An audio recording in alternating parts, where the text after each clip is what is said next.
Vamos empezando y ahorita que ya nada más le dan ahí que cuando se una. Ok. Ok. Entonces, comenzamos. Nosotros somos el equipo 5 y 7, que les vamos a hablar de hipotiroidismo. El equipo 5 está compuesto por Muñoz Castillo, Ana Isabel, Páez Mendo, Marco Aurelio y Pérez García Albert. Y el equipo 7 está conformado por Ramírez Hernández Manuel, Rodríguez Mendoza Gillian y su servidora Ramírez García Fernanda. Siguiente, por favor. Bueno, los objetivos de esta presentación van a ser definir qué es el hipotiroidismo, conocer sus principales causas, describir los procesos fisiopatológicos que causan tiroiditis, diferenciar las entidades clínicas de la tiroiditis y su manejo, identificar las manifestaciones clínicas del hipotiroidismo, desarrollar paso a paso el proceso diagnóstico y explicar el manejo de hipotiroidismo en el primer nivel de atención. Siguiente, por favor. Bueno, pues vamos a comenzar. Bueno, el hipotiroidismo se puede definir como una enfermedad endocrina causada por la acción por la deficiencia en la producción de las hormonas tiroideas. Debido a la gran variación en la presentación clínica y generalmente en la ausencia de signos y síntomas específicos, la definición de hipotiroidismo es principalmente bioquímica. Siguiente, por favor. Bien. En cuanto a su epidemiología, tenemos que el hipotiroidismo primario constituye la segunda la segunda enfermedad endocrina más frecuente después de la diabetes mellitus, y esta tiene su relevancia porque va a provocar distintos cambios a nivel fisiológico en todos los sistemas, que va a provocar diferentes manifestaciones clínicas. Su prevalencia a nivel mundial del hipotiroidismo primario está en 1.1 a un 2%, siendo 10 veces más frecuente en mujeres respecto a los hombres, y también aumenta en un 7 a un 10% en personas mayores de 60 años. También se ha visto que el hipotiroidismo subclínico tiene una incidencia a nivel mundial del 3 al 9%, que esta aumenta hasta un 10% en aquellas personas mayores de 55 años, se refiere a mujeres, y también puede aumentar hasta un 20% en el caso de mujeres mayores a 65 años de edad. En el caso de México, el hipotiroidismo primario tiene una prevalencia del 1% y este constituye en un 3 a un 8% respecto al hipotiroidismo subclínico. Una de las principales causas a nivel mundial del hipotiroidismo es la deficiencia de yodo, pero como conocemos, México no es un país, perdón, donde falte el yodo. Entonces el hipotiroidismo está más relacionado a una enfermedad autoinmune, siendo la tiroiditis de Hashimoto la más frecuente. Bien, tenemos que hay diferentes factores de riesgo que pueden desencadenar que están asociados al desarrollo de hipotiroidismo. Entre estos está el género femenino, como les había dicho, es más frecuente en mujeres. También está asociado a una edad avanzada, se dice mayor a 65 años de edad. En cuanto a la etnia, no se han encontrado estudios tan específicos que respalden esto, pero se dice que en los caucásicos o en los individuos de raza blanca es más común. También hay que destacar que el hipotiroidismo está asociado con enfermedades autoinmunes, pues más común que se presenten enfermedades autoinmunes. Puede ser enfermedades endócrinas autoinmunes, como son diabetes mellitus tipo 1, una insuficiencia adrenal o falla ovárica. O también puede estar asociado con enfermedades no endócrinas autoinmunes, como son enfermedad celíaca, vitiligo, anemia perniciosa, esclerosis múltiple o hipertrofia pulmonar primaria. Estos por mencionar algunos. También se ha visto que se relaciona con el síndrome de Down y el síndrome de Turner.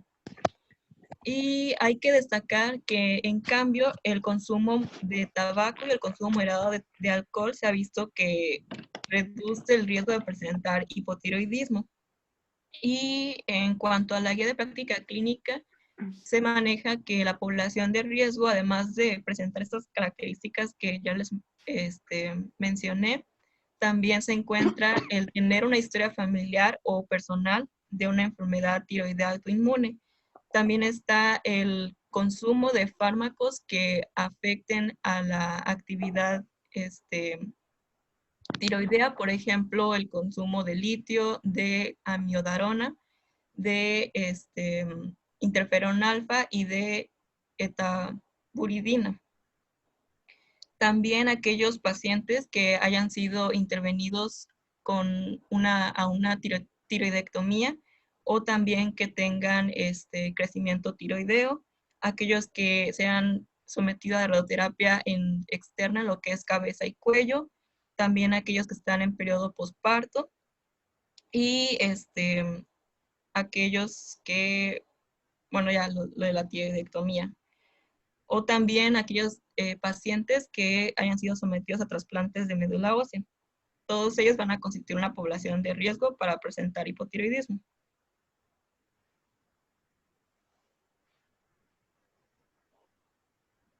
Ahora, en cuanto a su etiología, bueno, primero hay que recalcar que el hipotiroidismo se va a clasificar en lo que es hipotiroidismo primario, secundario, terciario y el hipotiroidismo periférico.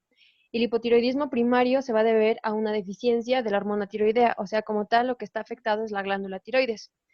El hipotiroidismo secundario se va a deber a una deficiencia de hormona estimulante de la tiroides, que es la glándula hipófisis.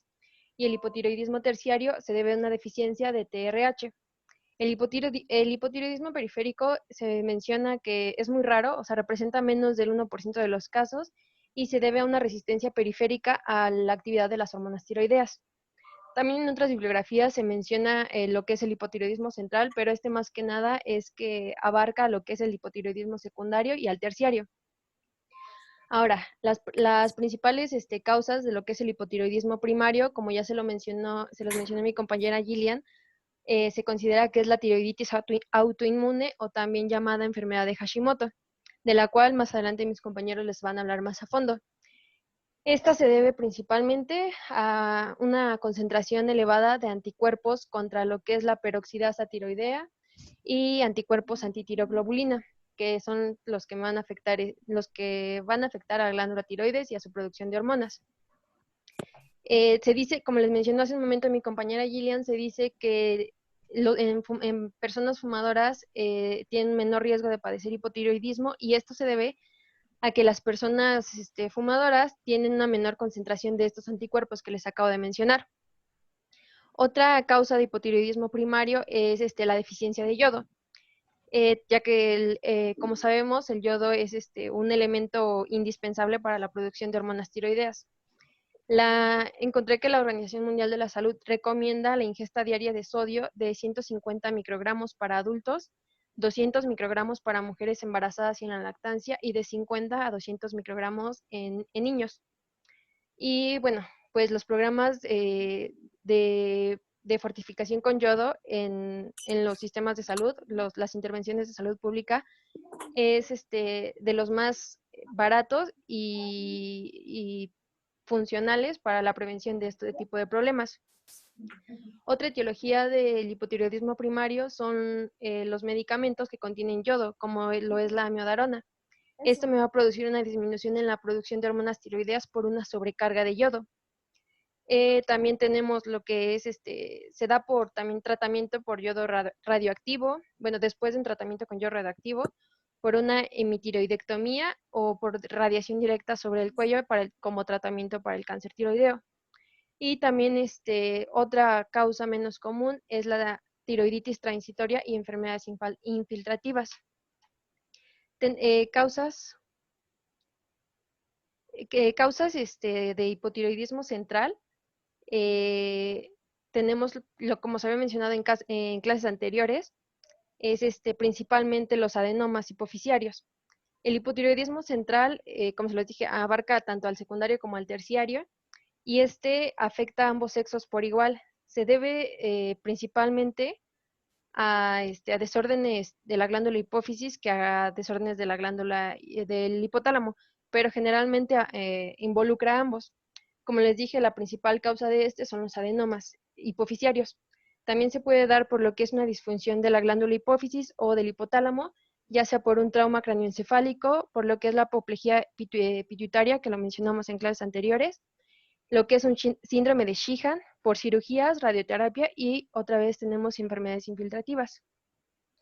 Ahora, la causa de hipotiroidismo periférico, aunque ya les mencioné que es muy raro, este se debe a una expresión anormal de la enzima desyodinasa 3, que esta enzima se encuentra en los tejidos periféricos y sirve como un mecanismo regulador, ya que en vez de transformar lo que es la hormona tiroxina a T3, la transforma en T3 reversa, la cual no tiene como tal una actividad. Entonces, al haber una sobreexpresión de esta enzima, va a disminuir lo que es la actividad de las hormonas tiroideas. Y aunque no es muy común, suele conducir a un hipotiroidismo severo. Siguiente, por favor.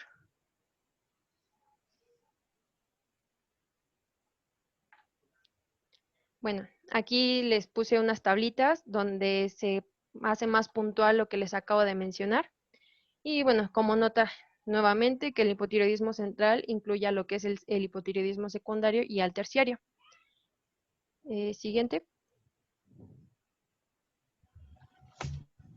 Bueno, aquí vamos a empezar a hablar ya sobre tiroiditis, ya que como mencionó, una importante es la tiroiditis de Hashimoto, que es considerada la primera causa de hipotiroidismo con bocio en zonas con suficiencia de yodo.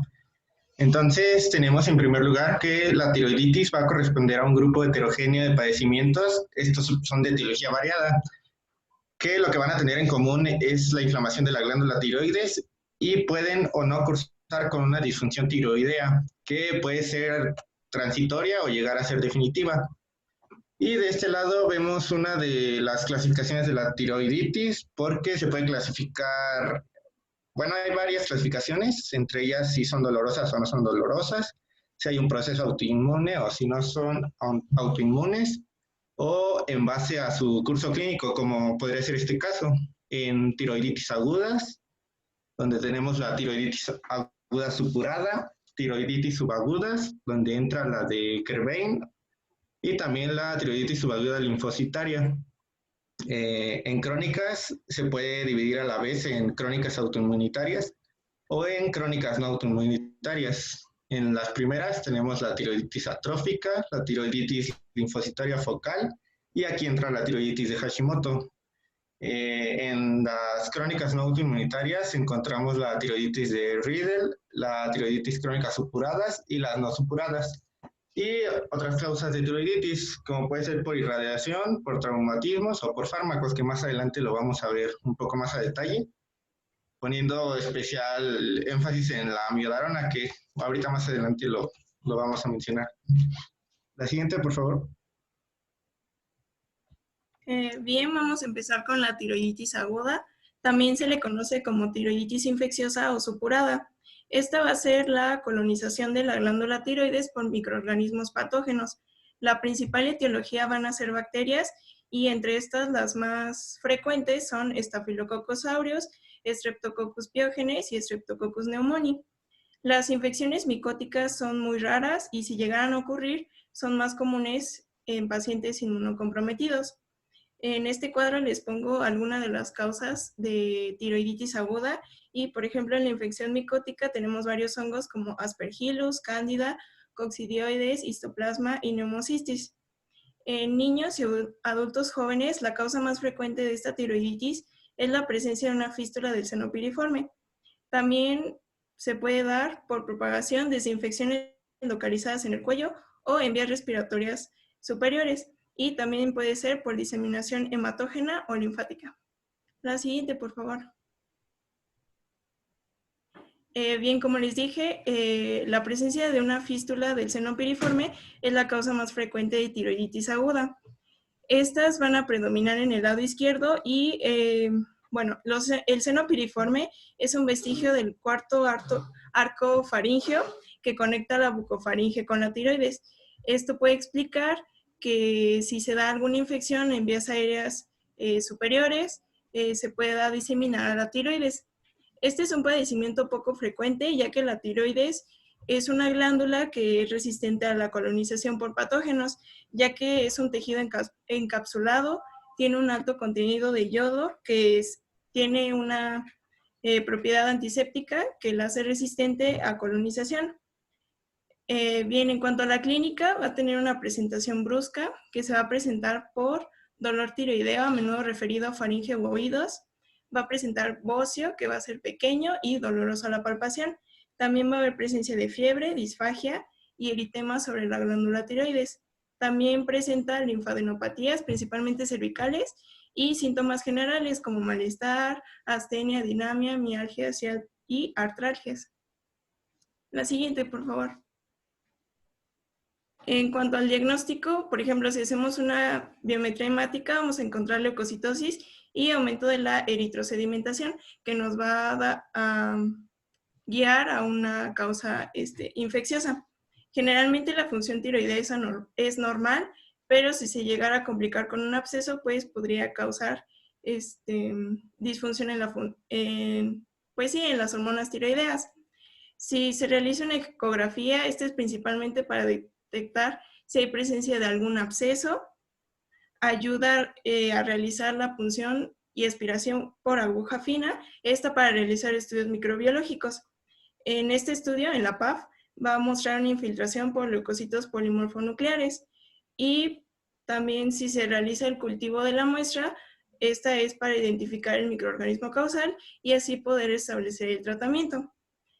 Bueno, en el tratamiento, pues ya les mencioné, es de acuerdo al agente causal, y si no se dispusiera del cultivo o de algún antibiograma, se van a emplear antibióticos de amplio espectro. Generalmente, los que se utilizan puede ser cloxacilina, 1 gramo cada 6 horas, o cefazolina, 2 gramos cada 8 horas por vía intravenosa, por lo que el tratamiento se debe de hacer intrahospitalario. En niños se recomienda tratar con clindamicina y hacer un drenaje quirúrgico, esto porque les digo que puede llegar a formar un absceso y por eso se necesita drenar. La siguiente, por favor. Bueno, seguimos con la tiroiditis subaguda. Esta también se le conoce como tiroiditis granulomatosa de Deckerbein, de células gigantes o como tiroiditis pseudotubercular. Generalmente suele ser un padecimiento autolimitado y bueno, sus principales características es que tiene una relación mujer-hombre de 3 a 6 a 1, es decir, es más común en las mujeres en un promedio de 5 a 1 con respecto a los hombres. Su aparición tiene un periodo entre los 20 y los 60 años. En cuanto a su pico máximo de aparición es entre los 40 y 50 años. Este padecimiento también suele ser una enfermedad que aparece por brotes, principalmente en verano y otoño, debido a su supuesta etiología, que ahorita les voy a mencionar. Y bueno, este tipo de tiroiditis representa menos del 5% de todas las enfermedades tiroideas, es poco frecuente. Sin embargo, dentro de las clasificaciones que ya les habíamos mencionado de tiroiditis con dolor y sin dolor, esta es la principal que causa dolor. Bueno, respecto a su etiología, se dice que es una etiología desconocida. Sin embargo, se le ha atribuido también etiología de tipo viral, ya que en los pacientes se ha encontrado anticuerpos contra virus como el adenovirus, ecovirus, coxsackie, mononucleosis, influenza, parotiditis y sarampión. A estos anticuerpos o a estos padecimientos virales también se le ha atribuido una predisposición genética asociado al antígeno leucocitario humano de haplotipo B35.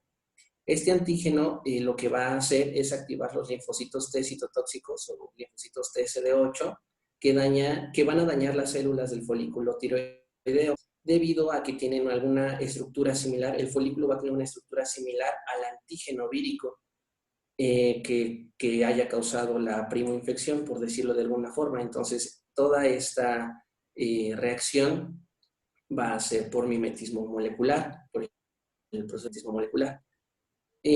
Bueno, hablando de la fisiopatología de este padecimiento, vamos a tener lesiones anatomopatológicas muy características.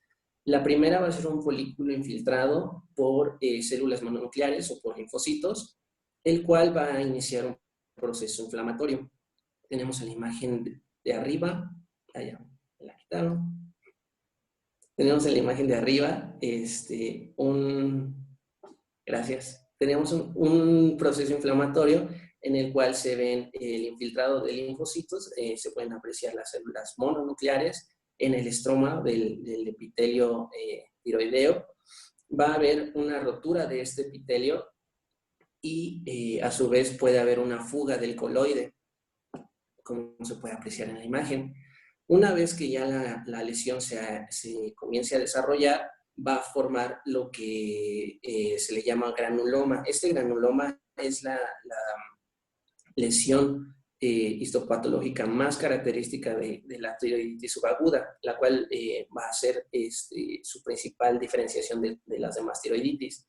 Se le va a describir al granuloma como un núcleo central de coloide rodeado de células gigantes multinucleadas, pues debido a la reacción inflamatoria que ya se ha desarrollado. Y bueno, pues es la imagen de abajo. Siguiente, por favor.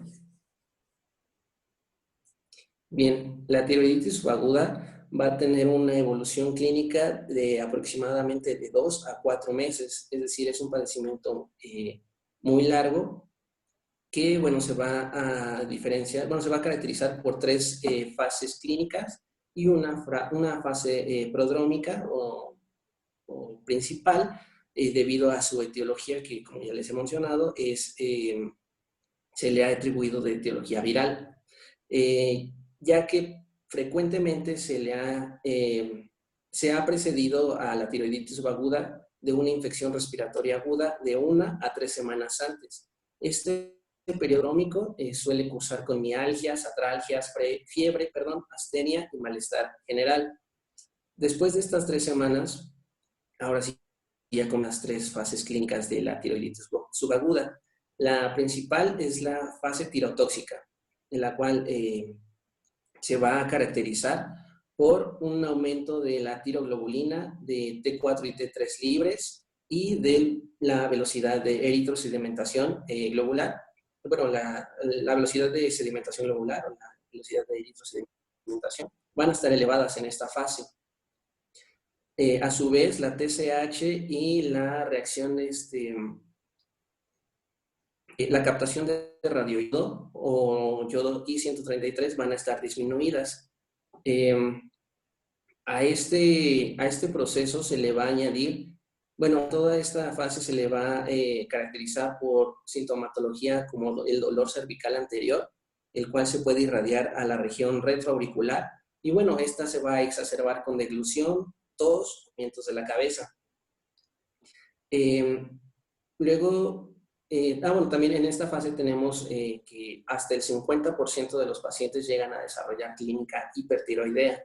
Esta clínica suele, en caso de que se presente, suele cursar con palpitaciones, agitación, diaforesis, el bocio doloroso a la palpación, como ya lo habíamos mencionado, y cabe señalar que esta clínica hipertiroidea no va a causar oftalmopatía, como en otra, bueno, la clase de hipertiroidismo, yo creo que nos van a mencionar, es distintivo de la enfermedad de Graves fase 2, la oftalmopatía.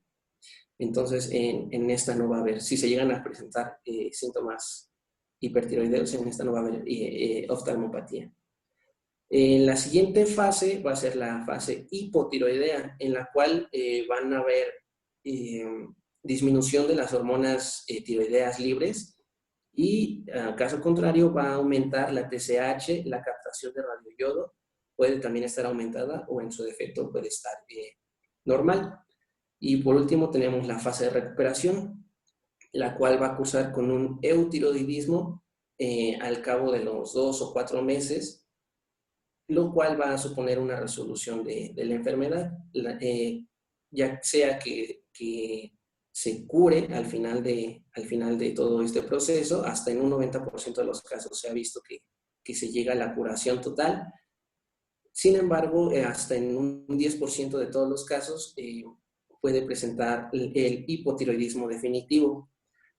Cabe señalar también que esta enfermedad puede cursar como tiroiditis migratoria o reptante, ya que, bueno, esto se refiere a que puede empezar en un lóbulo y después migrar al otro, aunque pues suele ser bilobular.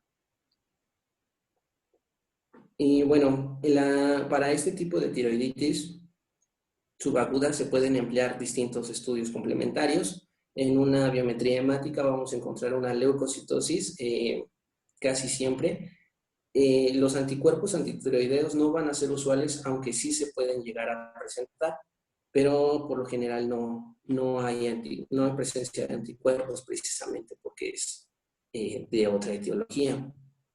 En el estudio citológico no es necesario para hacer el diagnóstico diferencial. Sin embargo, como ya les había mencionado, va a dar la lesión histológica característica de este padecimiento, la células que en la imagen de ultrasonido pueden apreciar tipo de cólicos que van a estar inflamadas.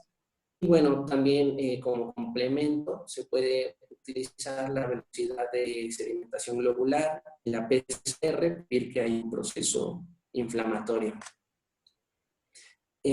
Bueno, el manejo de este tipo de tiroiditis va a ser meramente simple, en la cual se prefieren los AINES como la aspirina a razón de 500 miligramos cada 6 horas, o en su defecto, ya que no, sin resultar este mal, se puede usar el glucocorticoide como la prednisona a 20 miligramos cada 8 horas, hasta por 7 días. Esto simplemente para controlar o mejorar la inflamación y a su vez para disminuir la cirugía. Y bueno, lo que mencionaba, que en caso de hipertiroidea se pueden llegar a utilizar beta bloqueadores de tipo propanolol, solo en caso de que llegue a cursar con esta sintomatología. Siguiente, por favor. Bien, en cuanto a tiroiditis autoinmunitarias, les vamos a hablar de 3.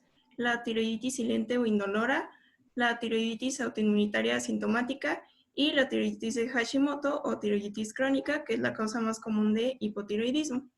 La siguiente, por favor. Bien, la tiroiditis asintomática, indolora o silente, esta ocurre hasta en 5% de las mujeres de 3 a 6 meses después de un embarazo, por lo que también se le conoce como tiroiditis puerperal o posparto. Se trata de un padecimiento que aparece en pacientes con enfermedad autoinmunitaria subyacente, como por ejemplo la diabetes mellitus tipo 1.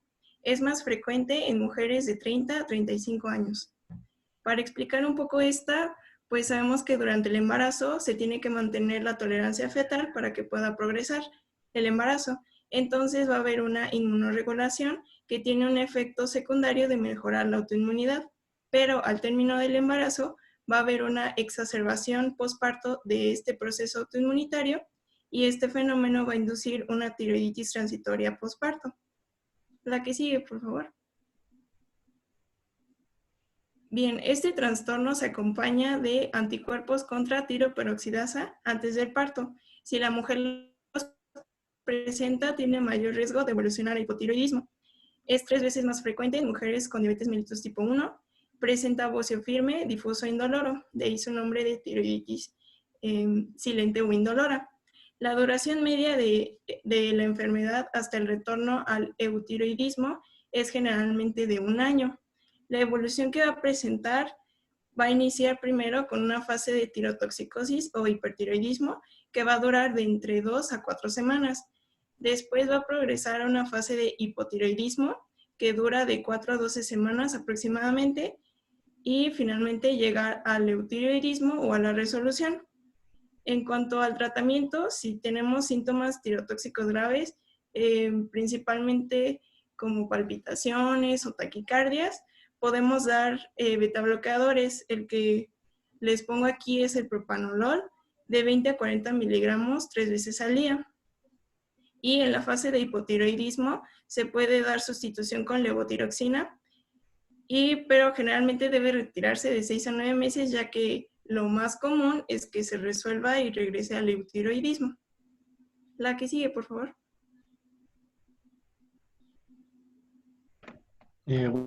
Bueno, continuamos con tiroiditis linfocitaria focal o autoinmunitaria sintomática, como también se le conoce. Este tipo de tiroiditis se va a caracterizar sobre todo por la presencia de anticuerpos antitiroideos y en la ecografía vamos a observar un aspecto hipoecogénico, perdón, y heterogéneo. Este tipo va a predominar en la mujer y sí, predomina sobre todo en mujeres. Como ya les dije, entonces vamos a encontrar una infiltración linfoplasmocitaria en algunas zonas de la tiroides, pero la arquitectura de los folículos se va a conservar. Como su nombre lo dice, carece de expresión clínica. El diagnóstico, bueno, por lo general se realiza mediante examen histológico o en algunas ocasiones, aunque es infrecuente, por citología aspirativa. En este tipo de tiroiditis, la función tiroidea suele ser normal, pero en algunas ocasiones encontramos que las concentraciones de TSH y de anticuerpos antitiroideos van a ser positivos, van a estar un poco elevados. Siguiente, por favor. Bueno, otro tipo de tiroiditis es la tiroiditis iatrogénica, en la cual la vamos a encontrar hasta por tres formas. Una es por radiación, ya lo habían mencionado en factores de riesgo de hipotiroidismo.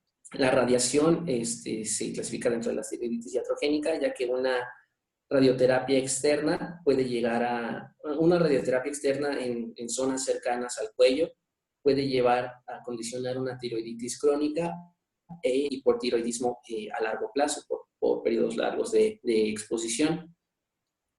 Y bueno, una terapia con radioyodo 131 o yodo 131, también se le conoce, puede llegar a condicionar una tiroiditis con hipertiroidismo transitorio. Esto respecto a la radiación.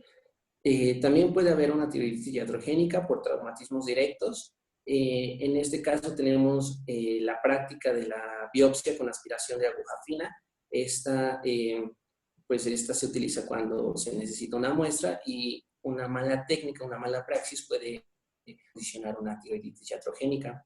O simplemente por una palpación enérgica a la exploración. Por eso es que hay que tener mucho cuidado a la exploración y de tratar de no manipular tanto la zona, ya sea con palpación manual o también suele ser una palpación muy brusca con el transductor del ultrasonido, también puede llegar a ser.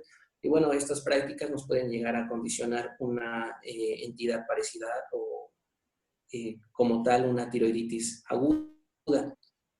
Y bueno, dentro de la tiroiditis iatrogénica, la más común y la que también se suele observar mucho es la tiroiditis por fármacos. También ya habían mencionado en los factores de riesgo del hipotiroidismo que terapias con interferón alfa, interleucinas 2, litio, inhibidores de tirosincinasa, que estos son medicamentos que se utilizan en cáncer, benzodiazepinas y el principal que se le ha asociado el riesgo de hipotiroidismo, la amiodarona, pueden interferir en las hormonas tiroideas, ya sea en su síntesis, interferir en la absorción de las hormonas o bien aumentar su metabolismo, es decir, disminuir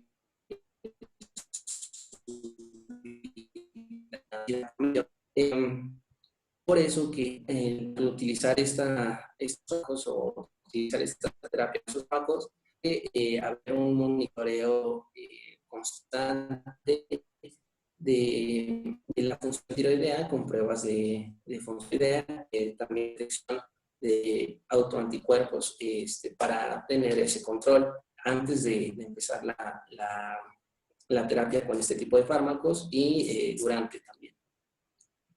Y bueno, también muchas veces, en muchas ocasiones, al suspender, bueno, si se empieza con sintomatología hipotiroidea relacionada a esta terapia, simplemente basta con suspender el tratamiento para que la clínica empiece a mejorar. Entonces, los mecanismos que suelen producir estos fármacos, una puede ser la inducida por yodo, otra puede ser la lesión destructiva de la tiroides y otra puede aumentar la autoinmunidad tiroidea. Y también, como ya se los habían adelantado antes, los efectos de la amiodarona sobre, para empezar, este es un fármaco digitálico, es un antiarrítmico que se utiliza frecuentemente y bueno, que se le ha asociado el mayor riesgo, bueno, su principal efecto adverso es el hipotiroidismo por amiodarona. Sus efectos pueden dividirse en dos: efectos intrínsecos, que bueno, van a hablar o nos van a mencionar sobre el bloqueo de la entrada de la hormona tiroidea en los tejidos periféricos. También pueden inhibir a la enzima, también la habían mencionado un poco, la 5' deshidrogenasa tipo 1 y tipo 2, que va a ser la que nos va a permitir la conversión de T4 a T3. Entonces, al estar inhibida esa enzima, pues la forma más activa de las hormonas tiroideas pues va a estar de igual manera inhibida. Va a disminuir también la unión de T3 a sus receptores. Y bueno, la amiodarona también tiene una citotoxicidad tiroidea que se le ha asociado muy frecuentemente. Esos son sus efectos intrínsecos de la amiodarona. Ahora, sus efectos inducidos por el yodo es lo que hace rato comentaban en el chat. El fallo, bueno, la amiodarona puede producir este efecto, el fallo de escape al efecto Wolff-Chaikov. Ya lo habían explicado bien, el efecto Wolff-Chaikov es una autorregulación de la glándula para evitar su hipertiroidismo por exceso de yodo. Esta autorregulación va a hacer que no lleguen altas concentraciones de hormonas tiroideas a circulación, disminuyendo la TSH. Sin embargo, este efecto va a llegar a un punto en el que las hormonas tiroideas ya van a estar también muy bajas, entonces se le añade un mecanismo que se le llama mecanismo de escape, el cual va a evitar que el hipotiroidismo, va a evitar un hipotiroidismo que pueda resultar de un bloqueo prolongado de estas hormonas. Entonces, lo que hace la amiodarona es preciso actuar a nivel del mecanismo de escape, no va a haber ese mecanismo de escape y a su vez va a causar un hipotiroidismo debido al efecto Wolff-Chaikov. Otro efecto de la debido al yodo es la potenciación de la autoinmunidad, es decir, la hormona nos da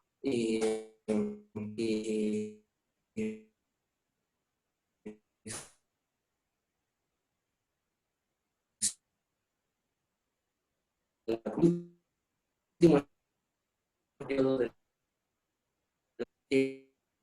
va a ser perdido,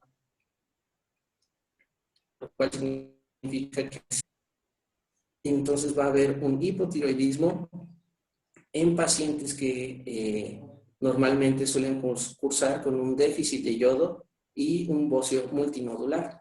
Entonces, esos son más o menos los mecanismos por el cual estos fármacos pueden condicionar una tiroiditis y a su vez evolucionar un hipotiroidismo. ¿Se cortó? ¿Desde dónde lo empiezo a repetir?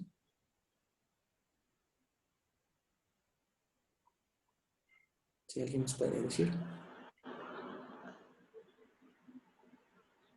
Después del fallo del efecto. Ok. Les mencionaba que un efecto...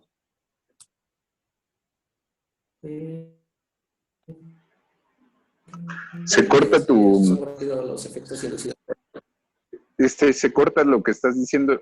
Yo creo que Si es quieres, por tu puedes quitar conexión tu a video. internet. Puedes quitar tu video para que fluya a tu banda ancha y así puedas, o sea, nada más pon tu Sí, a voz ver. sin el video, a ver si así funciona. Ok, ¿ahí me escuchan bien? Sí. Sí. Ok, solo les voy a repetir los efectos inducidos por el yodo entonces. Bueno, va otra vez. Les mencionaba que la amiodarona tiene efectos sobre la tiroides debido a exceso de yodo. El fallo de escape al efecto de Wolff-Chaikov se refiere a que, bueno, el efecto Wolff-Chaikov es una autorregulación de la glándula para evitar el hipertiroidismo por exceso de yodo. Es decir, cuando la glándula por sí misma detecta un exceso de yodo, va a empezar a reducir a contener los niveles de T3 y de T4 de TSH.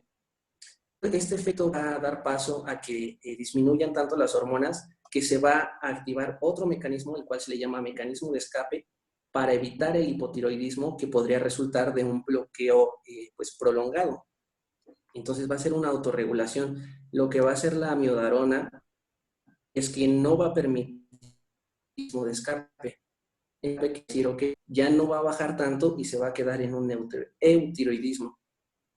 Ahí va a actuar la amiodarona. El efecto inducido por yodo de la amiodarona es la potenciación de la autoinmunidad, que esto nada más se refiere a que puede la creación, la creación de autoanticuerpos contra la glándula tiroides.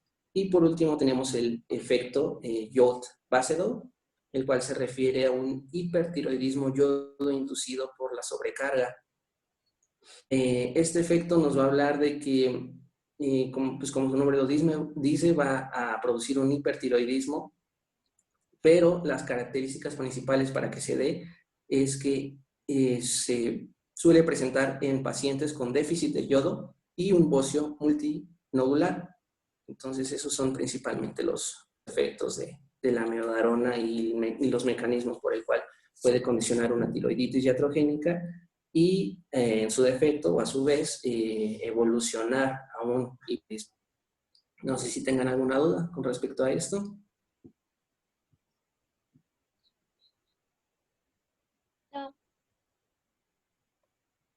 No, gracias.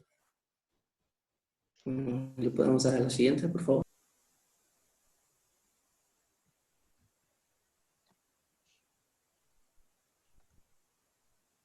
Gracias. Bueno, tenemos la tiroiditis de Riedel, también llamada esclerosante o fibrosa invasiva. Esta no va a entrar dentro de la clasificación de autoinmunitarias y va a estar caracterizada por fibrosis diseminada que se extiende fuera de la glándula y puede llegar a afectar músculo adyacente o algunos tejidos circundantes. Es infrecuente, es muy rara y afecta mayormente a mujeres de edad mediana. Aquí vemos que una de sus características es que microscópicamente se va a ver el tejido tiroideo va a estar reemplazado por tejido fibroso. Puede haber una atrofia marcada de los folículos tiroideos y puede llegarse a observar también a veces el infiltrado mononuclear linfocitario o el engrosamiento de los vasos sanguíneos. Es lo que se puede llegar a observar microscópicamente y que sería su característica, el tejido fibroso. La siguiente, por favor. Bueno, aquí las manifestaciones que vamos a tener va a ser un bocio de evolución lenta que va a ser indoloro. Síntomas que pueden presentarse por la compresión que va a ser en estructuras vecinas, como puede ser en esófago, en tráquea o en nervios laríngeos, llegando a afectar incluso a los nervios laríngeos recurrentes. La glándula tiroidea va a estar hipertrófica, va a mostrar una dureza pétrea y va a ser usualmente asimétrico esto. Bueno, va a estar fijo, que nos va a llevar a pensar en un diagnóstico diferencial con alguna neoplasia. La temperatura, el pulso y el recuento leucocitario van a ser normales. La captación de yodo reactivo puede estar normal o disminuida. Y podemos encontrar también una elevación de anticuerpos tiroideos, pero va a ser mucho menos frecuente y con unos valores valores inferiores a la enfermedad de Hashimoto. El diagnóstico se va a obtener por medio de confirmación histológica. Aquí vamos a observar la fibrosis y se va a realizar por biopsia. Y en cuanto al tratamiento, tiene que ver, encontré que puede ser con tamoxifeno de 10 a 20 miligramos por día, acompañado o no con corticosteroides. Pero cuando hay síntomas compresivos, como ya les había mencionado, lo que se debe hacer es practicarse una descompresión quirúrgica. Esto puede darnos a futuro hipotiroidismo, y entonces aquí sí se debe utilizar el tratamiento sustitutivo con levotiroxina. Siguiente, por favor. Bueno, y ahora sí entramos a lo que es la tiroiditis de Hashimoto, también conocida como enfermedad de Hashimoto o tiroiditis crónica autoinmunitaria y linfocitaria. Como ya les habíamos comentado, es la causa más común de hipotiroidismo con bocio en zonas con suficiencia de yodo. Esta va a ser una enfermedad autoinmunitaria organoespecífica que va a tener un predominio en mujeres. Encontré que una relación de 15:1. La edad, bueno, se puede presentar a cualquier edad, pero la edad media de inicio se presenta entre los 40 y 60 años. 60 años. Este se va a acompañar de bocio, y lo que caracteriza esto va a ser la presencia de anticuerpos circulantes contra tiroglobulina, contra tiroperoxidasa, e incluso se puede encontrar anticuerpos contra el receptor de TSH, que esto es menos frecuente. Entonces lo que nos va a provocar es que va a bloquear va a bloquear el receptor y pues no se va a poder estimular. Siguiente, por favor. Bueno, para tiroiditis de Hashimoto o enfermedad de Hashimoto vamos a tener factores de riesgo que en primer lugar vamos a tener una predisposición genética. En pacientes con tipos del antígeno leucocitario humano tipo 2, es el DR3, DR4 y DR5, va a tener una frecuencia muy elevada para padecer esta enfermedad. Sin embargo, esto no significa que la vaya a padecer o que necesariamente la vaya a desarrollar. A esto se le aunan factores exógenos o ambientales, como el yodo, el tabaquismo, la radiación, las infecciones por virus, como ya les había explicado en la tiroiditis subaguda, e incluso los fármacos también, como ya les había explicado en la tiroiditis iatrogénica, como las citocinas. Y estos dos factores nos van a dar a un individuo susceptible. Este individuo, como ya les habían explicado, va a tender a la formación de autoanticuerpos contra tiroglobulina, tiroperoxidasa, incluso contra el receptor de TSH. ¿Esto a qué nos va a llevar? A una destrucción autoinmunitaria de las células foliculares tiroideas, que va a ser una destrucción mediada por linfocitos T. Histopatológicamente hablando, nos va a dar una imagen de una infiltración linfocítica de la glándula, va a haber atrofia de los folículos tiroideos. En este caso va a haber ausencia de coloide, ya que aquí sí va a haber una lisis, una destrucción de la célula epitelial de la tiroides como tal, caso que no era en la subaguda. Y bueno, con lo que respecta a la remodelación de la glándula, va a haber una fibrosis de leve a moderada. Todo esto resultando en un hipotiroidismo como tal. Siguiente. Bien, vamos a encontrar en la glándula tiroides que va a haber un infiltrado linfocitario, principalmente conformado por linfocitos T, CD4, CD8, linfocitos B. La lesión tisular de la glándula tiroides va a ser principalmente por los linfocitos T citotóxicos o CD8, que van a atacar a las células foliculares de la tiroides mediante la liberación de granzimas y perforinas para causar necrosis celular. También va a haber linfocitos TH1 y TH17, macrófagos, que van a liberar citocinas como factor de necrosis tumoral alfa, interleucina 1, interferón gamma, que van a causar lesión tisular. Las células foliculares tiroideas van a responder a través de la expresión de más citocinas, que van a aumentar el potencial de unión a linfocitos T y de citotoxicidad. Como va a haber una lesión tisular, pues va a haber una pérdida de la unión intercelular. Esto va a permitir que los autoanticuerpos ingresen a las células y se fijen a sus antígenos específicos.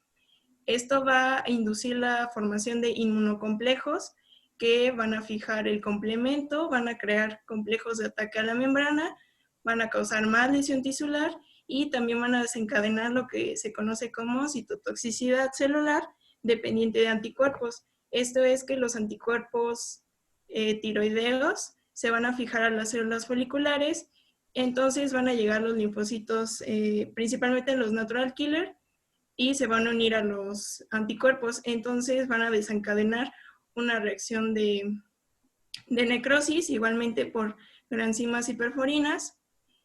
Y también otro mecanismo para causar lesión y muerte celular va a ser la promoción de la apoptosis, esto por la vía de las caspasas o pues sí, por el receptor Fas ligando que se va a unir a las células y va a desencadenar la apoptosis, y pues esto va a llevar a la pérdida folicular, y pues estos son los mecanismos que desencadenan el hipotiroidismo.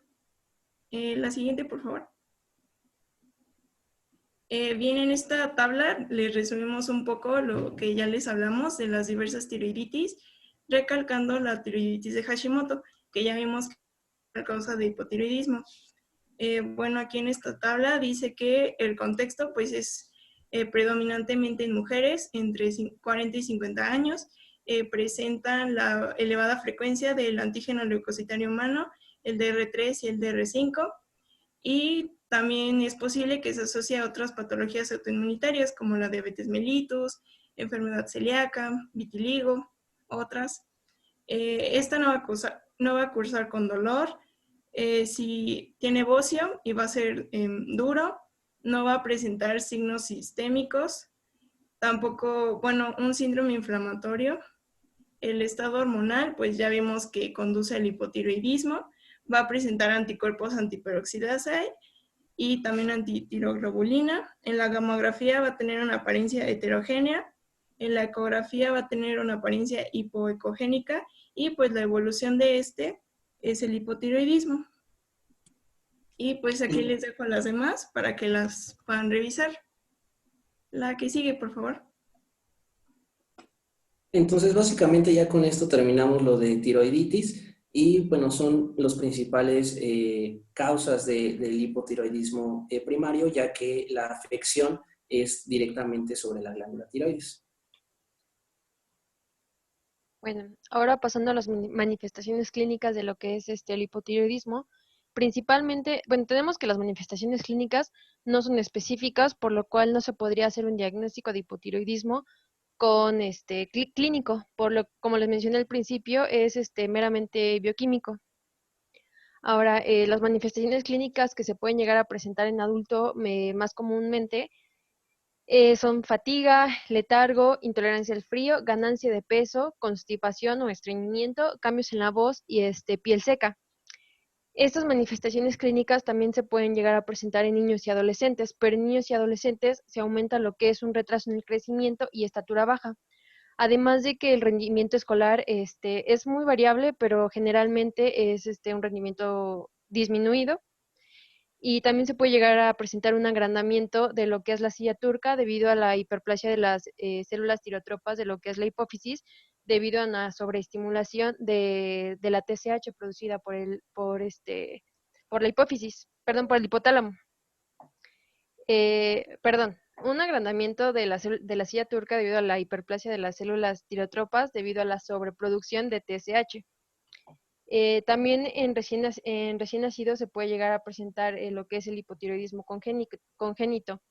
En áreas con suficientes, yodos suficientes, se produce por lo que es un fracaso en el descenso de la glándula tiroides en el desarrollo embrionario, que desde su origen, que es en la base de la lengua, hasta su sitio habitual en la parte interior del cuello. Esto nos va a llevar a que pueda faltar la glándula tiroides o haya una glándula tiroides ectópica que no funciona adecuadamente, y en recién nacidos, en áreas que no tienen yodo suficiente, se presenta por la deficiencia de yodo, y los principales síntomas y signos y síntomas de esto sería el retraso mental, estatura corta, presentan los niños un aspecto abotagado, característico en la cara y en las manos. Con frecuencia también pueden presentar sordomudez, y aparte también pueden llegar a presentar dificultad respiratoria, cianosis, ictericia, y llanto ronco, hernias umbilicales y un retraso notorio en lo que es la maduración ósea. Siguiente, por favor.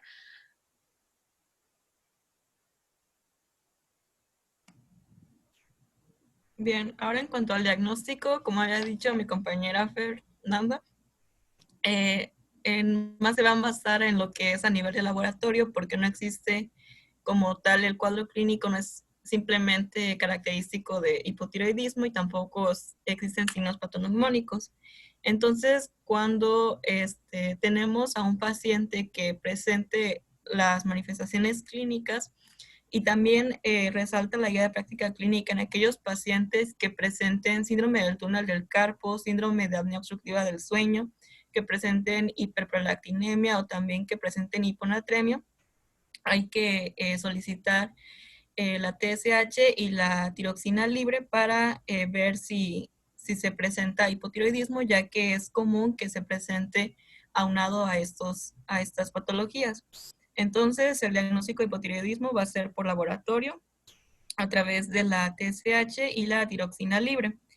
Se trata de tomar como el rango de normalidad de la TSH entre 0.45 a 4.5 miliunidades por litro en la población general, aunque también se maneja en la guía de práctica clínica que existe un estudio que se llama NANES 3, donde manejan unas curvas de distribución con rangos de normalidad de esta hormona, dependiendo de la edad de los pacientes y que sean negativos a los anticuerpos antitiroperoxidasa tiroidea. En estos rangos se toma que aquellas personas que son de entre 50, 55, 59 años de edad, el mayor rango de normalidad de la TSH va a ser de 4.2 miliunidades por litro. En cambio, la población de 60 a 69 años de edad va a ser hasta 4.7 miliunidades por litro. En aquellos pacientes que tengan de 70 a 79 años de edad, va a ser hasta 5.6 miliunidades por litro, y en aquellos mayores de 80 años va a ser un nivel de 6.2 miliunidades por litro. Bueno, dependiendo, ya tenemos a un paciente que presenta los signos y síntomas que indican el hipotiroidismo. Mandamos a tomar lo que es una química sanguínea, una biometría hemática, y vemos que los niveles de TSH y de la tiroxina libre están, bueno, están modificados, se me fue la palabra. Entonces vamos a ver si se trata de un hipotiroidismo. Si la TSH está alta y la T4 libre está baja, se dice que es un hipotiroidismo primario. Se dice que el hipotiroidismo primario va a clasificarse como clínico o como subclínico. El hipotiroidismo primario consiste en que la TSH está alta, o sea, mayor a 4.5 miliunidades por litro. Y la tiroxina libre va a estar baja, que es yo encontré los niveles de normalidad de la tiroxina entre 0.9 a 2.4 nanogramos por decilitro. Entonces tendría que estar a menos de 0.9 nanogramos por decilitro. Y esto se clasifica como hipotiroidismo primario. Entonces, mandamos a aquellos pacientes que tengan estas concentraciones o esos valores en las hormonas tiroideas, mandamos a ver si tienen anticuerpos antitiroperoxidasa tiroidea, y si están presentes, entonces habla que se trata de una enfermedad de tipo autoinmune, y en este caso tenemos que la más frecuente es una enfermedad, una tiroiditis de Hashimoto. Y en el caso de que estén ausentes, eso quiere decir que el hipotiroidismo surgió como que es transitorio y que fue debido a una tiroiditis subaguda dolorosa, o también llamada tiroiditis postviral o de Decker-Vein. Entonces, aquí se le va a administrar tratamiento con levotiroxina aproximadamente por 4 meses. Se va a evaluar si hay una reducción del 50% de la T4 durante 6 semanas, y si se encuentra normal, entonces si la tiroides en el aspecto está normal, pues no se trata o sea, ya queda hasta ahí. O si está aumentada en tamaño, entonces se trata de un hipotiroidismo permanente, entonces tiene que continuar el tratamiento con levotiroxina. Y en este caso, hacer una interconsulta al endocrinólogo. En el caso de que se presente una TSH normal o baja mientras que la tiroxina libre esté baja o en un nivel normal bajo, entonces se habla de un hipotiroidismo central. El hipotiroidismo central, como lo había dicho Fernanda, incluye tanto el hipotiroidismo secundario como el hipotiroidismo terciario. Entonces, aquí van a ver una TSH que puede estar igual dentro de de puntos 45 hasta 4.5 miliunidades por litro, y la tiroxina libre va a estar baja, o sea, por debajo de 0.9 nanogramos por decilitro. Y como el hipotiroidismo central está más asociado en su etiología a adenomas a nivel de hipófisis o también que haya un daño a nivel hipotalámico, entonces se hace una resonancia magnética para ver qué es lo que está ocasionando este hipotiroidismo. Y si sale anómala, pues es lo que les había comentado, una lesión a nivel de hipófisis o del hipotálamo. Y en el caso de que esté normal, entonces habla de que se trata de una deficiencia de la hormona estimulante de la tiroides o una enfermedad infiltrante de la hipófisis o a nivel de hipotálamo. Y aquí el tratamiento va a ser con cirugía o fármacos después de una corrección de la deficiencia suprarrenal, tiroidea o de otra índole. Bien, este otro algoritmo es el que viene en la... Tantito, antes de que sigas, respecto a lo que comentaba Jill, algo que hay que mencionar, el límite inferior a considerar de TSH es de 0.5, porque creo que no lo dijiste así. Yo le encontré 0.45. A ver, regresa de tantito, porfis. Bueno, sí, 0.45 o 0.5. Y respecto a eso, realmente depende de la fuente en la que consulten los valores superiores, dependiendo de la edad. Por decir, la Asociación Americana de Tiroides, su curva de distribución de TSH es diferente a la que manejamos en México. Por decir, lo más representativo sería de los mayores de 80 años, que Jill dijo que era de 6 punto y cachito, ¿no? Algo, 0.9 creo. 6.2. Pero la americana maneja incluso hasta 7.5 en aquellos pacientes mayores de 80 años. Solo para que consideren que dependiendo de la bibliografía son los valores que van a manejar. Igual respecto a la T4, dependiendo de la bibliografía o el laboratorio, se los pueden manejar como miligramos, picomoles y miliunidades. Solo como aclaramiento. Perdón. Gracias, amiga. Sí, gracias. Bien. Este otro algoritmo es de la guía de práctica clínica mexicana. Y ya tenemos el paciente igual con sospecha clínica. Solicitamos la TSH y la tiroxina libre y vemos si la concentración de TSH está normal. Si está normal, pero la concentración de tiroxina libre no lo está y está baja, se trata de un hipotiroidismo secundario. Y pues se tiene que referir a endocrinología.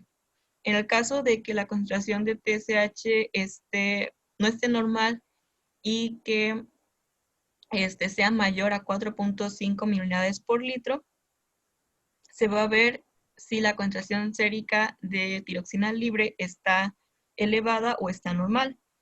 Si está elevada, se trata de un hipertiroidismo. Y si la concentración de tiroxina libre se encuentra normal, entonces se trata de un hipotiroidismo subclínico. El hipotiroidismo, bueno, les había comentado que el hipotiroidismo primario se divide en clínico y subclínico. En el clínico está elevada la TSH y los niveles de tiroxina libre van a estar bajos, mientras que en el hipotiroidismo subclínico los niveles de TSH van a estar igual elevados, por arriba de 4.5 miliunidades por litro, y los de tiroxina libre van a estar normales. Entonces, en el hipotiroidismo subclínico también hay niveles, puede ser leve o severo. Leve es cuando tiene una TSH entre 4.5 hasta 10 miliunidades por litro, y severo cuando es mayor a 10 miliunidades por litro. Y Bueno, en caso de que no esté normal la tiroxina libre y que la TSH sea mayor a 4.5 miliunidades por litro, entonces se trata de un hipotiroidismo clínico y se tiene que iniciar tratamiento con levotiroxina. Bueno, también aquí en el parte del diagnóstico es importante destacar que no se tiene que realizar un ultrasonido tiroideo como un estudio de rutina, sino solamente en aquellos pacientes donde se detecte presencia o sospechemos de nódulos tiroideos, y también aquellos donde se presente un crecimiento a nivel de tiroides. Y la gammagrafía tiroidea tampoco se considera un estudio de rutina, mientras que, bueno, en caso de que se realice el ultrasonido tiroideo, se va a ver un patrón de hipoecogenicidad. Y en lo que, bueno, aparte, en el laboratorio se van a encontrar diversas alteraciones que no son patognomónicas de hipotiroidismo, pero que también están relacionadas y que nos pueden dar una sospecha del diagnóstico. Esta puede ser hiponatremia, que tengan anemia, que tengan una hiperprolactinemia, un aumento del lactato deshidrogenasa, un aumento de la creatininfosfosinasa y también una hipercolesterolemia con un aumento de las lipoproteínas de baja densidad, o sea, de LDL. Y también, si realizamos un ecocardiograma, vamos a ver que hay bradicardia, que los complejos QRS van a estar de baja amplitud y también las ondas T van a estar invertidas o aplanadas.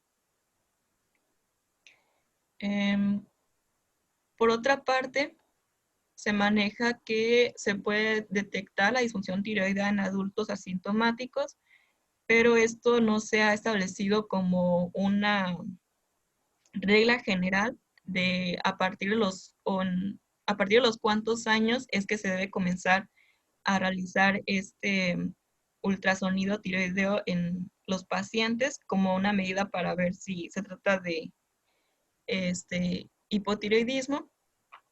Y aquí les puse una tabla de las diferentes consideraciones que recomiendan diferentes organizaciones. Por ejemplo, la Asociación Americana de Tiroides recomienda hacer el estudio en mujeres y hombres mayores de 35 años de edad que deberían ser diagnosticados cada 5 años. O sea, o se les puede hacer la prueba cada 5 años.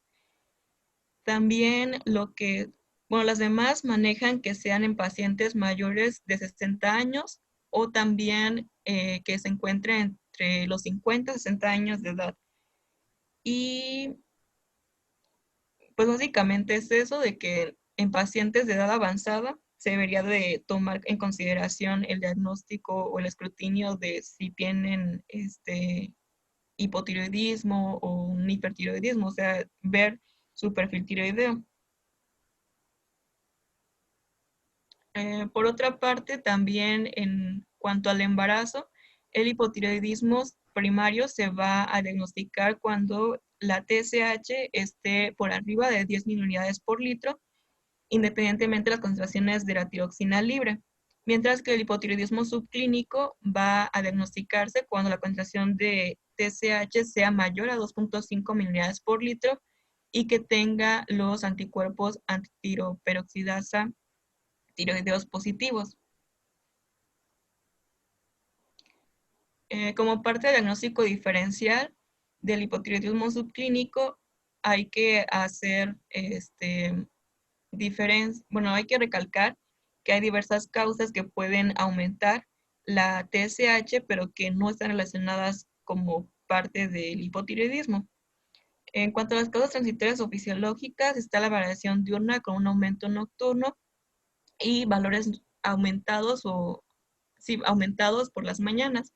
Esto recordando a lo que es el ciclo de secreción de la TSH, que es pulsátil y que es mayor en el periodo de entre la medianoche y las 4 de la mañana, es cuando va a aumentar, entonces por eso van a estar más aumentados los valores por la mañana, si es que se llegan a medir.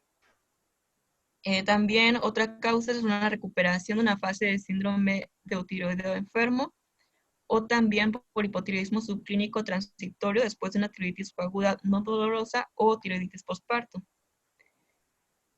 Otro diagnóstico diferencial es con aquellas causas que provocan aumento de la TSH, pero que no son hipotiroidismo subclínico. Sería obesidad, un adenoma secretor de la hormona estimulante de la tiroides, en casos de insuficiencia adrenal no tratada, en adultos mayores que presentan elevaciones leves de la TSH, en casos de disfunción renal o también que presenten resistencia aislada a la hormona tiroidea. ¿Alguna duda hasta aquí? No, No, No, gracias. todo muy todo claro. bien, gracias. Ninguna, muchas gracias. Ninguna, gracias. Bueno, respecto al tratamiento, los objetivos del tratamiento, que básicamente va a ser farmacológico, pues es la mejoría de los síntomas de nuestro paciente, que tenga un perfil eutiroideo, principalmente respecto a la secreción de TSH. En el caso de que tenga bocio o presente bocio nuestro paciente, la reducción del mismo y evitar la tirotoxicosis aguda.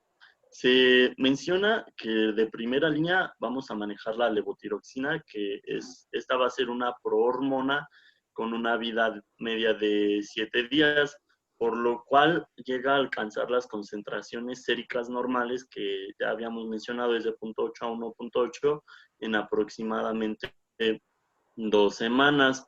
De la levotiroxina tenemos 3 presentaciones que se pueden manejar. Una son las tabletas, otra presentación sería líquida, pero no encontré mucha información de eso. Y también cápsulas o gel. Y se menciona también que se puede utilizar la terapia combinada, es decir, T3, que correspondería a leotironina. Sin embargo, tanto la Asociación Americana de Tiroides como la GPC mexicana mencionan que la mayoría, bueno, ha habido estudios, pero a corto plazo, y se necesitan estudios a largo plazo para corroborar su perfil de seguridad y eficacia, puesto que en algunos casos de los pocos estudios que se han realizado de este tratamiento han llegado a presentar pacientes incluso hipertiroidismo leve. No sé si me escucho bien porque veo que mi video como que se corta. Sí, sí, te escuchas bien. Sí se escucha. Va. Sí, se escucha. Bueno, pero respecto a los estudios que se han estado haciendo con el uso de T3, se menciona que los pacientes a ser candidatos a esta terapia podrían ser aquellos que han tenido una tiroidectomía total, que tengan tratamiento ablativo con radioyodo o que los valores de T3, que sería la hormona activa, estén por debajo de los límites inferiores o por arriba de los límites superiores. ¿Le puedes cambiar, porfis?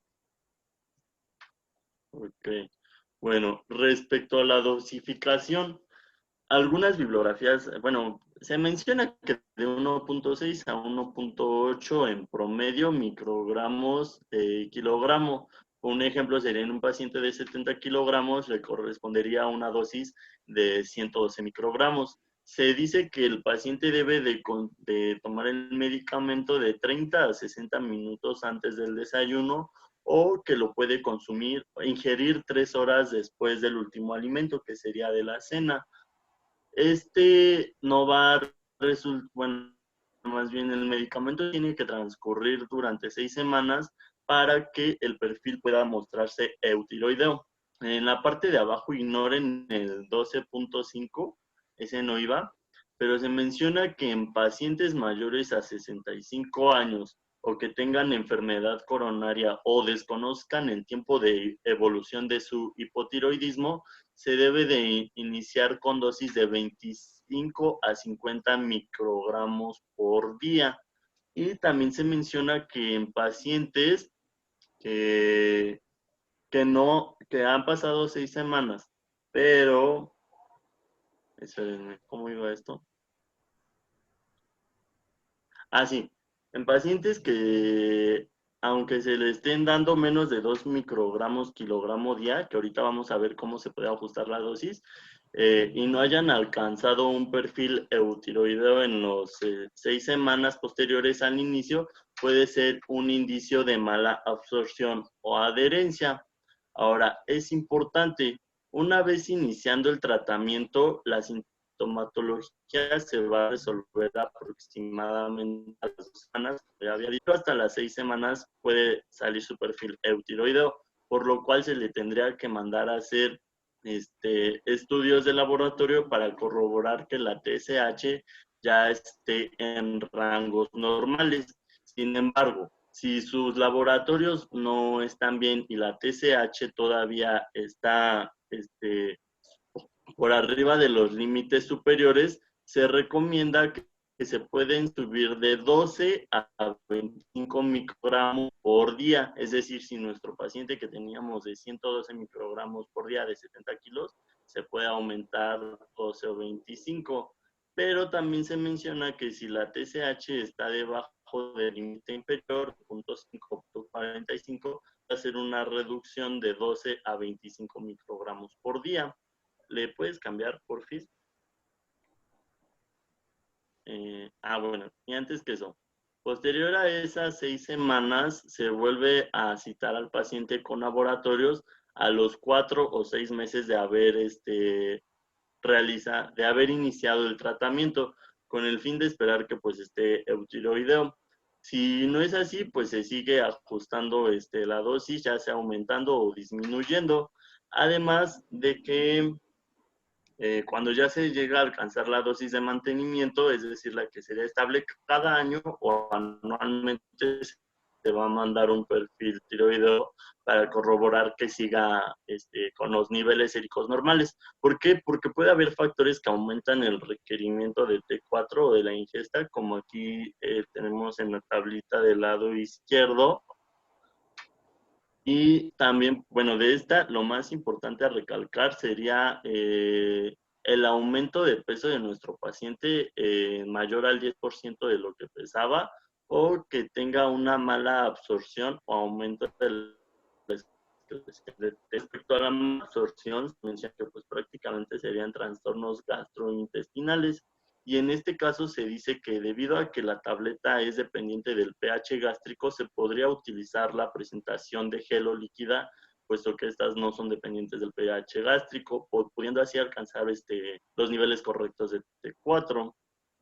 También obviamente se puede ver afectado por los fármacos que catabolizan la deyodación de T4, como podría ser rifampicina en el caso de los pacientes que tengan tuberculosis. Y también se puede haber una disminución del requerimiento del tratamiento en aquellos casos donde nuestro paciente pues esté envejeciendo, que tenga una pérdida de peso igual mayor a 10% o que tenga inicio del tratamiento con andrógenos. La que sigue, porfis. Bien, ¿Ya alguna duda respecto al tratamiento? No. A ver, espérenme un tantito. ¿Puedo hacerles algunos comentarios? Sí. ¿Sí me escuchan? Sí, Sí, doctor. doctor. Miren, bueno, respecto al tratamiento que han estado comentando y al diagnóstico, sí, definitivamente, como comentaba su compañera, el diagnóstico es meramente bioquímico. Es decir, aunque nosotros podemos tener una sospecha de que un paciente pueda cursar con hipotiroidismo, pues no lo podremos diagnosticar hasta que tengamos un perfil tiroideo. Sí, pacientes que a lo mejor tienen diarrea, estreñimiento, tienen bradicardia, intolerancia al frío, macroglosia, tienden a estar edematizados, a tener síndrome anémico, hipotensión arterial. Son pacientes en los que nosotros debemos de sospechar que puedan tener hipotiroidismo. Y efectivamente, el screening pues se hace, si yo tengo sospecha, tiene que ser con la TSH. Los valores de referencia, como comentan, pues sí dependen mucho del laboratorio, pero sí en general de 0.4 a 4.5, digamos que es el margen que debemos de considerar como anormal. Aquí es muy importante Ese perfil tiroideo me debe de permitir a mí determinar si el paciente tiene un hipotiroidismo primario o tiene un hipotiroidismo subclínico. Entonces, por ahí alguien tiene activado su micrófono y se escucha un perro. ¿Sí me escuchan? Sí. Sí. Sí.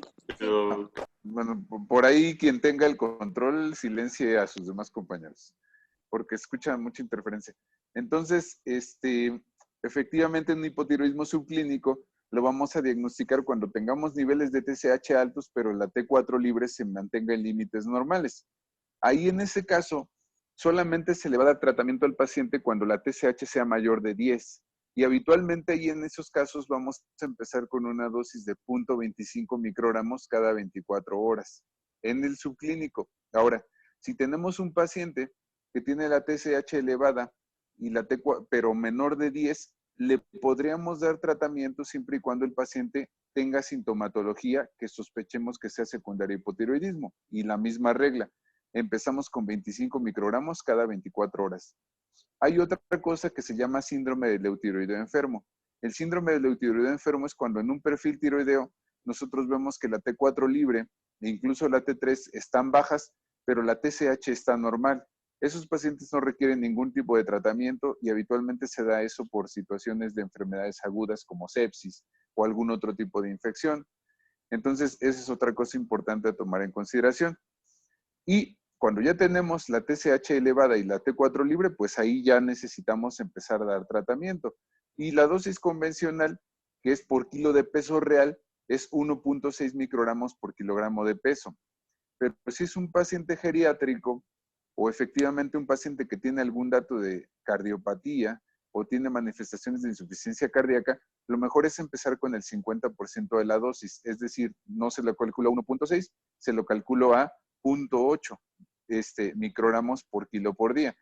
Y una vez que le inician el tratamiento, es muy importante, como comentan, que tiene que darse en ayuno. Eso es fundamental.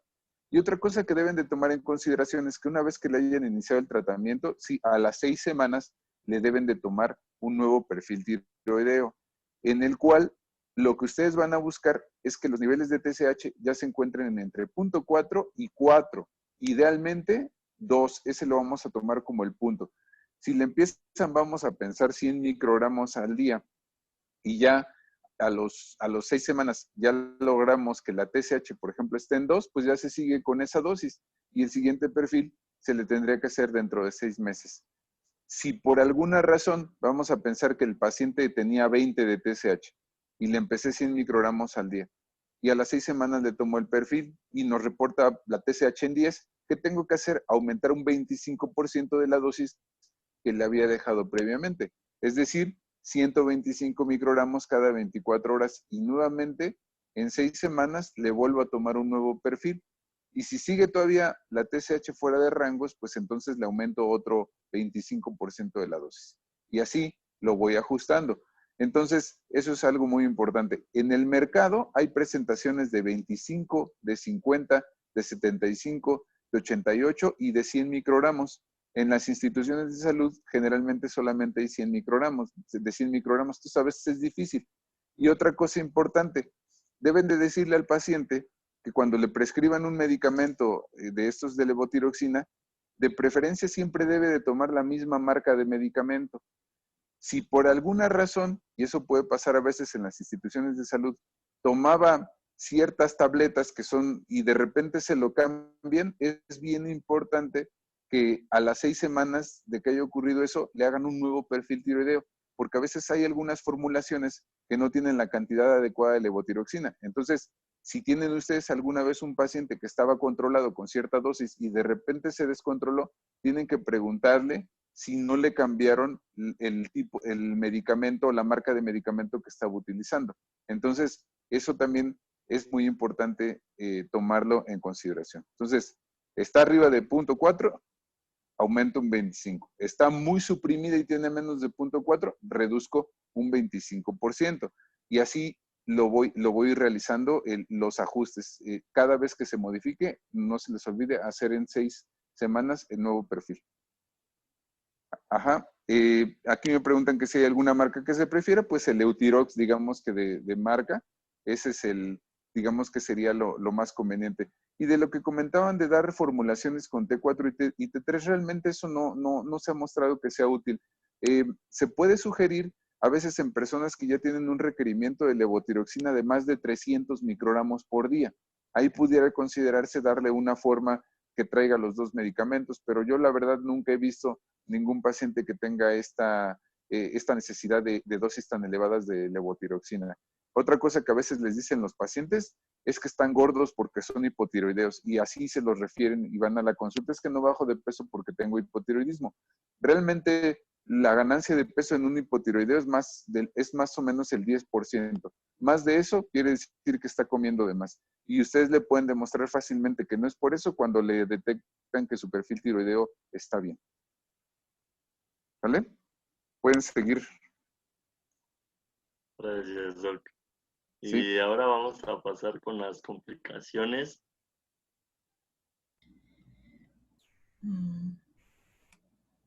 Bien. Tenemos que las principales complicaciones, o bueno, las más mortales, está el coma mixedematoso, que esta se considera la etapa terminal del hipotiroidismo no tratado. Se presenta mayormente en la etapa de invierno, también más en mujeres de edad avanzada, mayores a 60 años de edad. Y esta entidad se ve relacionada con diversos trastornos que pueden desencadenarla. Puede ser que tenga insuficiencia cardíaca, neumonía, o también que tenga un hipotiroidismo grave y que se le haya administrado algún fármaco que sea narcótico y que pues también agrave ese hipotiroidismo. Además, se menciona que la paciente, así como la imagen característica de un paciente con coma mixedematoso, va a ser una paciente anciana, obesa, de rasgos, o bueno, la fascia abotagada, que tenga macroglosia, que tenga el pelo fino, un tinte ictérico, y va a presentar bradicardia e hipotermia. Aquí la hipotermia es realmente notoria porque es menor a 35 grados centígrados. Entonces va a presentar debilidad, estupor, hipoventilación, y también como consecuencia de eso va a presentar una hipoglucemia y una hiponatremia que van a ser progresivos, que estos pueden evolucionar a choque y muerte.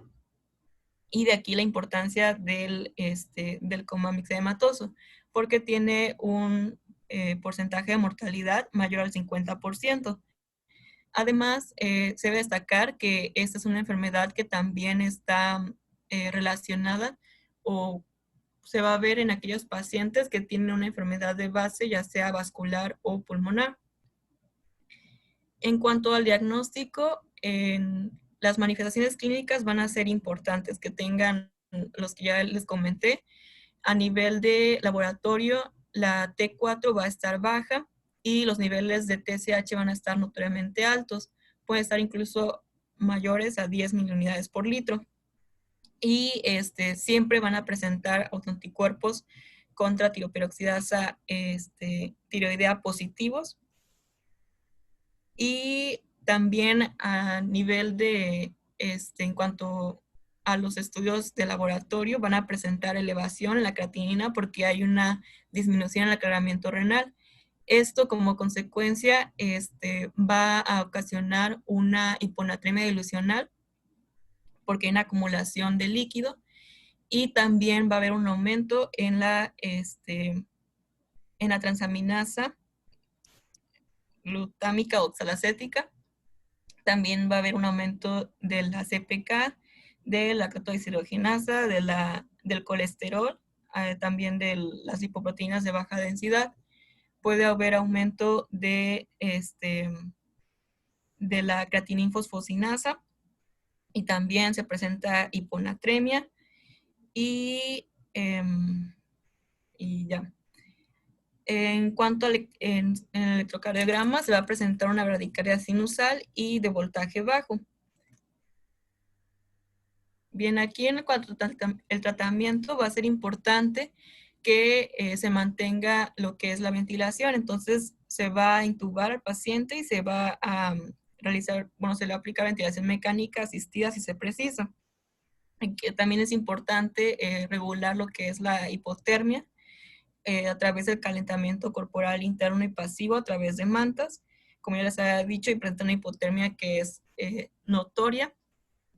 También hay que destacar que se debe de restringir el aporte de agua si hay hiponatremia, pues porque va a provocar más el descenso del sodio, y se debe administrar una solución salina hipertónica.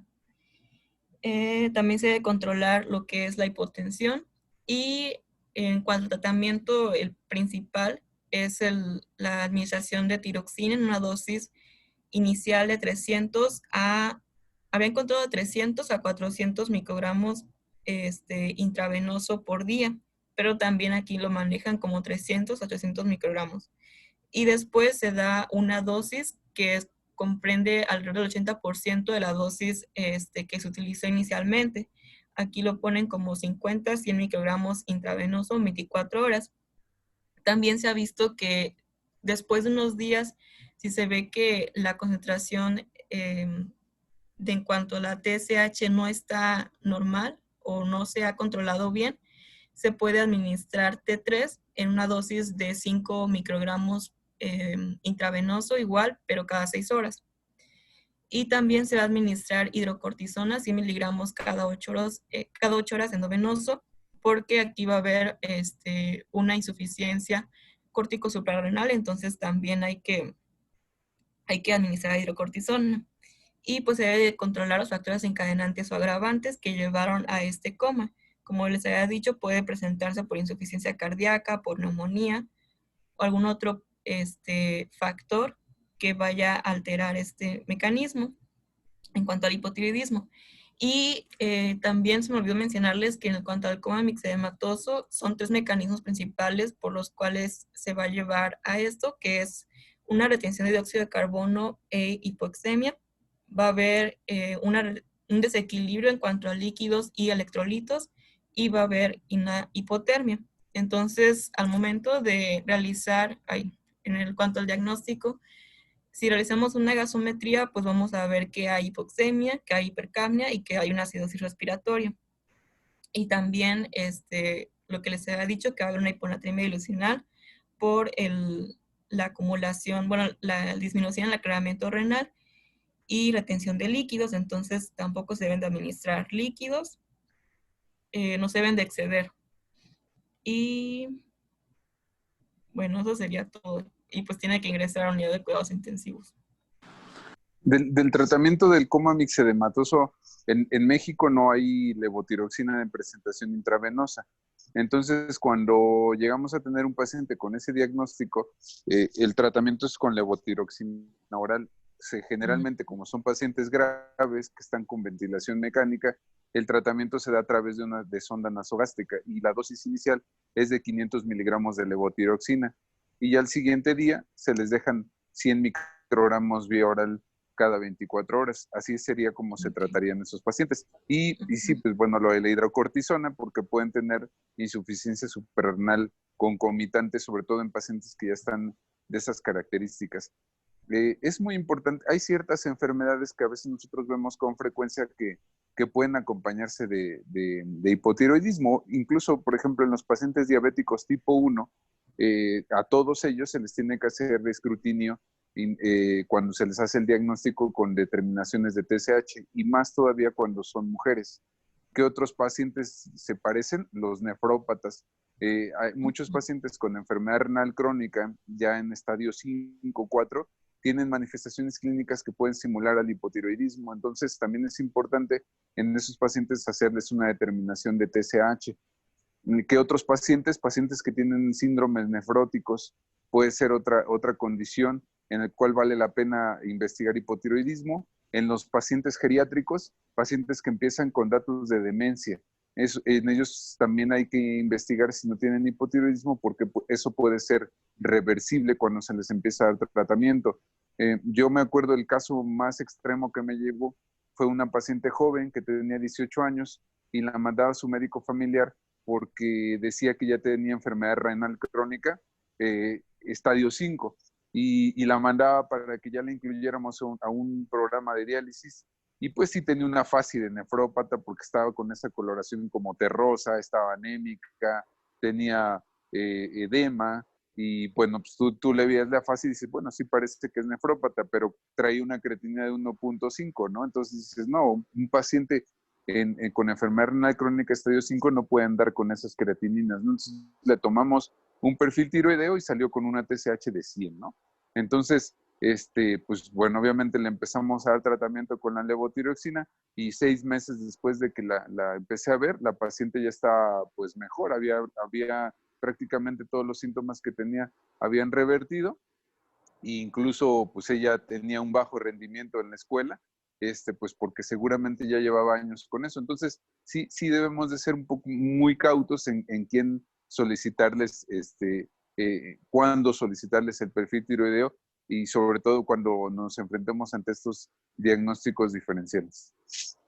No sé si tengan alguna pregunta. No, No, doctor.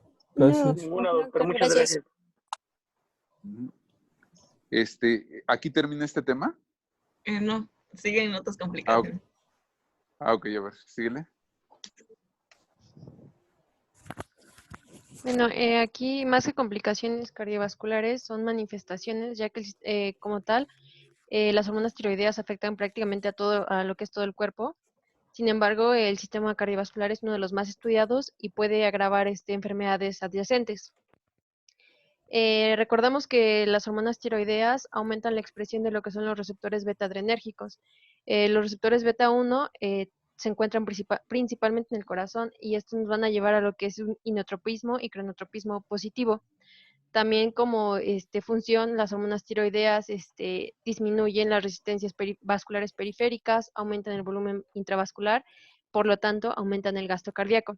Sin embargo, cuando hay un hipotiroidismo, una disminución de estas hormonas, lo que va a pasar en el sistema cardiovascular es que van a aumentar las resistencias vasculares, va a disminuir el gasto cardíaco, va a haber incluso una disfunción ventricular izquierda, y de hecho se menciona que se ha encontrado que el hipotiroidismo incrementa las concentraciones de lo que es colesterol total, LDL y homocisteína, los cuales me pueden agravar lo que es una enfermedad arterial coronaria. Y también puede existir lo que es una hipertrofia cardíaca, como en el electrocardiograma se puede presentar un complejo QRS de voltaje bajo, o sea, menor a 3.5 milivoltios. Se puede presentar con bradicardia y pues una contracción ventricular alterada. Siguiente, por favor.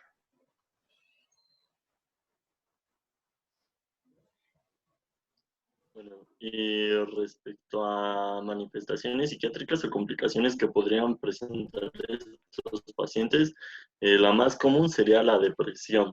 De hecho, se menciona que algún tiempo pensaron que a personas con depresión, aunque no tuvieran hipotiroidismo, se les podría dar levotiroxina para mejorar. Sin embargo, se demostró que pues eso no funcionó. También pueden presentar confusión, paranoia, que esta se define como la desconfianza no realista que va a tener el paciente hacia las personas de su entorno, o incluso la sensación de ser perseguidos, y pueden presentar también manía, que es un humor muy elevado y alborotado que generalmente se podría asociar con bipolaridad, por lo cual se recomienda que cuando tienen manifestaciones psiquiátricas, si posteriormente a los 6 meses de haber determinado la dosis de mantenimiento, se podría dar tratamiento también multidisciplinario con lo que sería psiquiatría por parte de ese servicio para una mejora de la calidad de vida de nuestro paciente. Y la que sigue, por favor. Y bueno, creo que pues es importante añadir lo que había comentado el doctor. También como complicación se encuentra en personas mayores la demencia por hipotiroidismo, y en niños o adolescentes el retraso mental, pero que estos pueden revertir siempre y cuando sea un tratamiento oportuno. Y ahora sí, pues sería todo. No sé si hay alguna duda. Comentario, aclaración. No, ninguno. No. Todo claro, muchas Muy bien. gracias. No, gracias. Gracias. Toda esta cuestión de lo que comentaban de las tiroiditis, bueno, pues realmente, pues ahí, sobre todo va a ser por sospecha clínica, o sea, si encuentran una glándula tiroides que está aumentada de tamaño, que el paciente tiene fiebre, que está dolorosa, pues sí deben de considerar que puede ser algo de origen infeccioso habitualmente. Y pues como ya vieron, pues realmente la tiroiditis, la de Hashimoto, no va a cursar con esto y va a ser prácticamente la principal causa de hipotiroidismo. El pedirle o no los anticuerpos no hace ninguna diferencia. Lo que sí sabemos es que pues, si tiene anticuerpos antiperoxidasa positivos, pues bueno, les va a orientar a que es una tiroiditis autoinmune, pero hasta ahí, es decir, no va a cambiar a final de cuentas la conducta terapéutica. Y también el hecho de que ustedes tengan unos anticuerpos positivos no necesariamente quiere decir que vayan a tener hipotiroidismo. Sí indica que deben de tener cierta vigilancia y a lo mejor estarle haciendo un perfil tiroideo la TSH básicamente cada 6 meses, ¿no? Pero no es, digamos, un requisito, ¿no? Y efectivamente en hipotiroidismo los estudios de imagen no son indispensables a menos que tengan un paciente que, por ejemplo, tiene bocio y todavía más si es un paciente que tiene algún nódulo tiroideo. En este caso, pues sí, el ultrasonido es muy importante, sobre todo porque cuando ustedes tienen un nódulo tiroideo que tiene más de 1 centímetro, pues son nódulos que habitualmente van a requerir estudio con biopsias por aspiración. Y bueno, no sé si tengan alguna duda de hipotiroidismo. No. No, doctor. No, No, doctor. doctor, ninguna, gracias. ¿A ustedes también les toca el tema de hipertiroidismo? Sí. Ah, no, a ellos. Ajá, no, al que expuso, no a otro. A otro equipo. Ah, ok. Me había dicho la doctora Contreras que hoy íbamos a ver los 2 temas, ¿es cierto? No. No. No. Ah, ok. El próximo está programado para el día lunes.